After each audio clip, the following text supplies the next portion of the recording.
نبی پاک صلی اللہ تعالیٰ علیہ وسلم کا طریقہ مبارکہ یہ تھا کہ ابن ماجہ میں حدیث ہے، حضرت صہیب رضی اللہ تعالیٰ عنہ، جناب صہیب رومی، ان کی ایک آنکھ میں درد تھی، وہ حضور کی خدمت میں حاضر ہوئے تو نبی پاک علیہ السلام نے کھجور روٹی انہیں دی کھانے کے لیے. انہوں نے فٹافٹ کھانی شروع کر دی.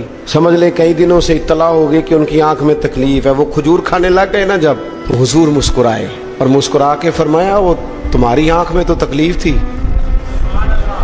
تو حضرت صہیب نے بھی پلٹ کے دیکھا، جب کرم چھم چھم برس رہا تھا نا، کریم فرمانے لگے کہ تمہاری تو آنکھ میں تکلیف تھی. تو حضرت صہیب کھا رہے ہیں اور کھاتے کھاتے کہنے لگے حضور وہ جس سائیڈ میں آنکھ میں تکلیف تھی میں اس طرف سے نہیں کھا رہا، میں دوسری طرف سے کھا رہا ہوں. حضور میں نا ذرا دوسری طرف سے کھا رہا ہوں. اللہ کے محبوب نے مسکرانا شروع کر دیا. نبی پاک علیہ الصلوۃ والسلام نے اپنی زندگی میں خوشیاں تقسیم فرمائی.